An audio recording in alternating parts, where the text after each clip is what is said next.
Hey everyone, welcome back to Nephrology Board Review, on call series number 3.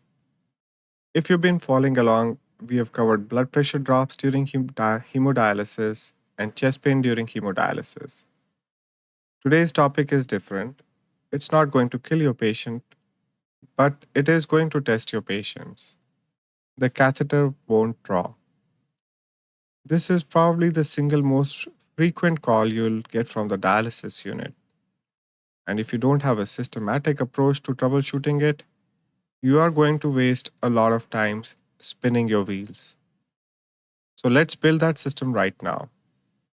By the end of this video, you'll have a step-by-step approach that works every single time. So you're on call and the dialysis nurse calls. We can't get blood flow from the catheter. We tried flipping the lines and we're only getting 150 ml per minute. Now 150 ml per minute sounds like something, right? The machine is running, blood is flowing, but adequate dialysis typically requires 300 to 400 ml per minute.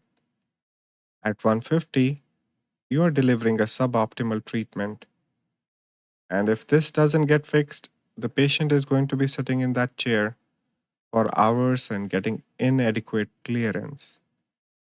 The good news, most catheter dysfunction is fixable with repositioning or TPA. You just need to know the right steps in the right order.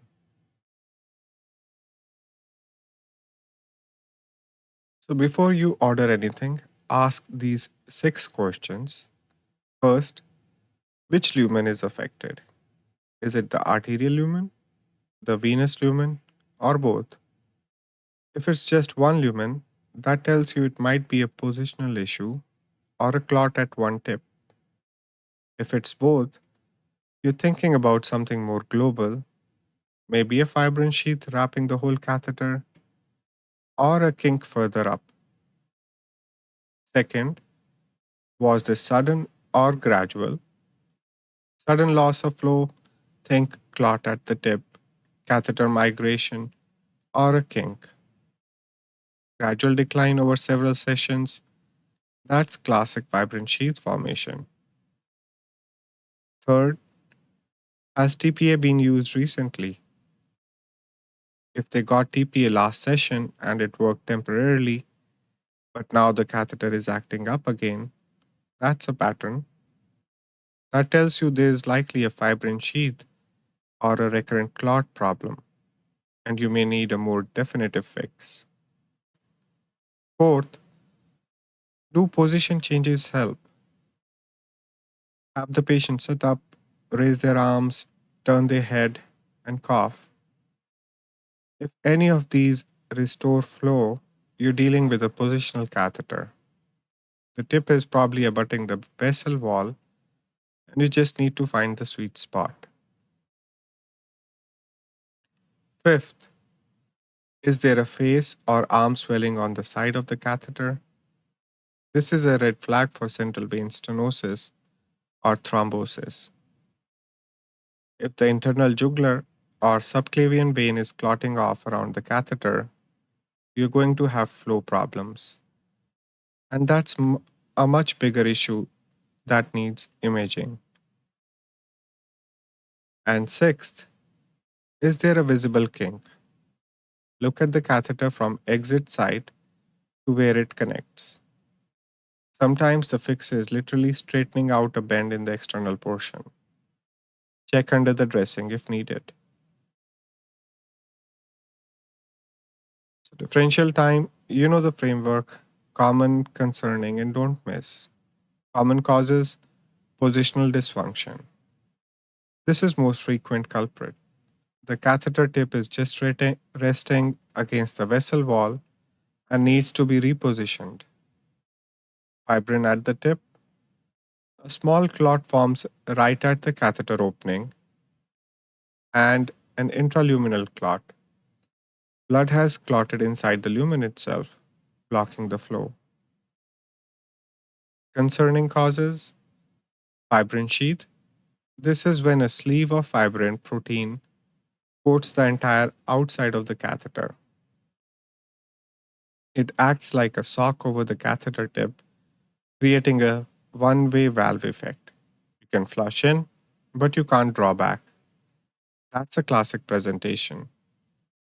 Also on this list, catheter malposition. The catheter has migrated from its original position. Usually, the tip has moved out of the right atrium. And kink in the tunnel. The subcutaneous portion of a tunnel catheter has kinked and is restricting flow. Don't miss causes. Central vein thrombosis, a clot in SVC, subclavian, or IG around the catheter. This is serious because it threatens not just this axis, but future access options in the entire venous territory. And catheter fracture, which is rare, but the catheter can crack or break, particularly at stress points. If you see the catheter kinked at a sharp angle on X ray, or there's any concern for breakage, this needs IR evaluation urgently. So here's your 5-step troubleshooting algorithm. Step 1, reposition the patient. Have them sit upright, raise both arms above their head, turn their head away from the catheter side, cough forcefully. Any of these can shift the catheter tip just enough to restore flow. This sounds almost too simple, but honestly, this fixes the problem about 30 to 40% of time. Try it first. Step 2, check for visible kinks. Inspect the entire external catheter from exit site to the hub. Look under the dressing. Look at the clamps. Make sure neither lumen is accidentally clamped. You'd be surprised how often a simple mechanical issue is the answer. Step 3, do a gentle saline flush test. Attach a 10 ml syringe of normal saline and try to flush each lumen gently. And I want to emphasize the word gently. If you feel resistance, stop. Do not force it. We'll come back to why in a moment. Step 4, if catheter won't flush or draw, instill TPA. The standard is Elteplase 2 milligrams per lumen.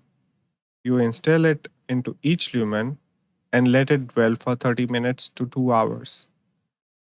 Most protocols say try it at 30 minutes first, aspirate and see if flow is restored. If not, let it dwell the full 2 hours. The success rate with TPA for intraluminal clots and fibrin at the tip is actually quite high. We are talking 70 to 80%. Step 5. If TPA fails, get an X ray. You're looking for catheter position. Has the tip migrated?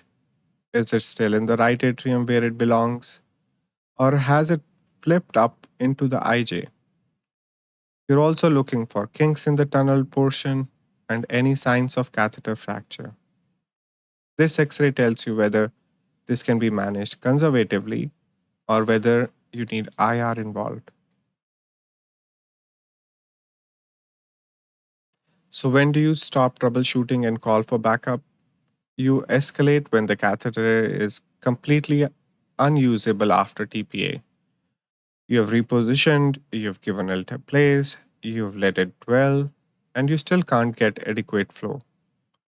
At that point, continuing to fiddle with it is just wasting time. The patient needs either an exchange over a guide wire or a new catheter, and that's an IR or a surgical discussion. You escalate if there are signs of central vein thrombosis, face or arm swelling on the catheter side, new neck vein distension, or difficulty with both lumens combined with swelling. This needs urgent imaging, a CT venogram or a duplex ultrasound of the neck and subclavian. If there is a large thrombus, the patient may need anticoagulation or even catheter directed thrombolysis. And you escalate if you need IR or surgery. That includes catheter repositioning under fluoroscopy, fibrin sheath stripping, catheter exchange, or placement of a new catheter in a different site. Know when you have exhausted your bedside options and it's time to involve the proceduralist. So, Pearl and Pitfall, the Pearl, line reversal, where you flip the arterial and venous lines, drops clearance by about 20%. That's fine as a short term fix to get through today's treatment, but it is not a long term solution. If the nurse tells you they've been running the catheter reverse for the last 3 sessions, that catheter needs to be addressed. The patient is getting chronically inadequate dialysis, and that adds up. The pitfall: never force flush against resistance.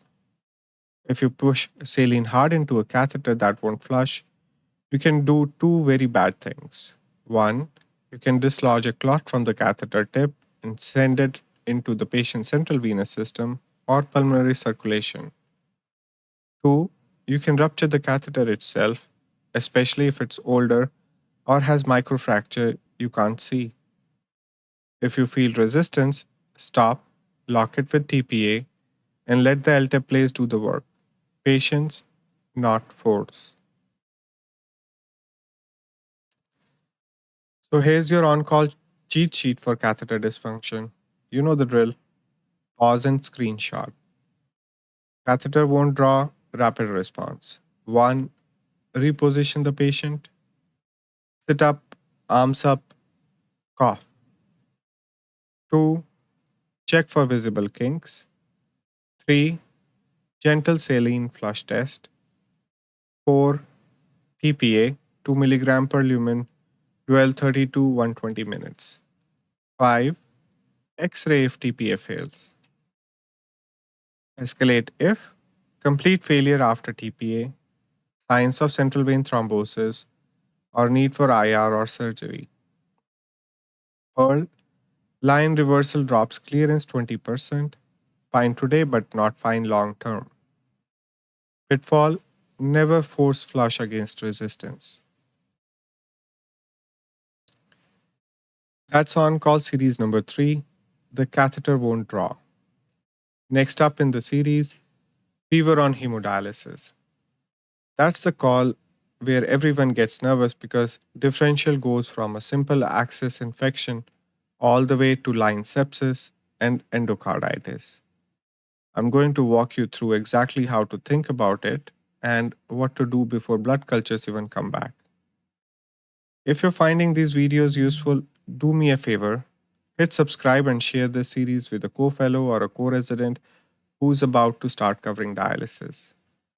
These are the calls you wish someone had walked you through before your first night on call. Drop a comment below and tell me, what's the longest you've spent troubleshooting a catheter? I've got some stories myself. Thanks for watching. I'll see you in the next one.